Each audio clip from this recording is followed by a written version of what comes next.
শীতেও পুরুলিয়া শহরের কিছু জায়গায় জলের কষ্ট, আর সেই পুরুলিয়াতেই খাবার জলের অপচয়। পুরসভার দেওয়া রাস্তার কলের জল যাচ্ছে ড্রেনে। অভিযোগ, কল বন্ধ করার ব্যবস্থা না থাকায় সারাক্ষণই জল পড়ে। ব্যবস্থা নেওয়ার আশ্বাস পুরপ্রধানের।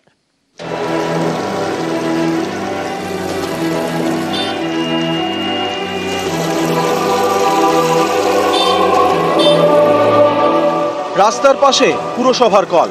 স্থানীয়দের দাবি, এসব জলের কল বন্ধ করা যায় না, তাই রোজ খাবার জলের অপচয় হয়। আবার কোথাও কলই নেই, অনবরত জল পড়েই যাচ্ছে। এ ছবি পুরুলিয়ার পুরো এলাকার, যে পুরুলিয়ায় জলকষ্টে ভোগে। শীতেও পুরুলিয়া শহরের অনেক জায়গায় জলের অভাবের অভিযোগ। সেই পুরুলিয়াতেই জলের অপচয় এভাবে রোজ। এই দিকে টাঙ্কির থেকে জল দেখি বেরিয়ে যাচ্ছে, কিন্তু সেটা আমরা তো দেখতে পাই, কিন্তু সেটা পৌরসভা দেখে কি দেখে না জানি না। হ্যাঁ, এটা তো নিশ্চয়ই দেখা উচিত। এইদিকে যদি নষ্ট হয়ে যাচ্ছে, এটা অবশ্যই কন্ট্রোল করা উচিত।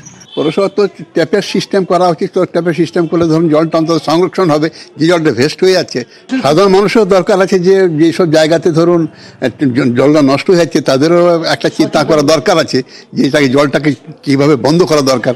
আমি চাইবো যে জলটা যাতে মানে সংরক্ষণ করা হয়, জলটা যাতে নষ্ট না হয়, ভেস্ট না হয়। আমরা বেশ কিছু জায়গায় পদক্ষেপ গ্রহণ করেছি, মাঝখানে কাজ বিভিন্নতে থমকে আছে।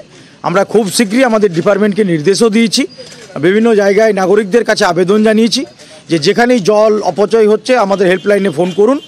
আমরা তৎক্ষণাৎ সেখানে গিয়ে যাতে জলের অপচয়টা বন্ধ হয় সেই স্ট্রিট ট্যাপটাকে আমরা বন্ধ করছি।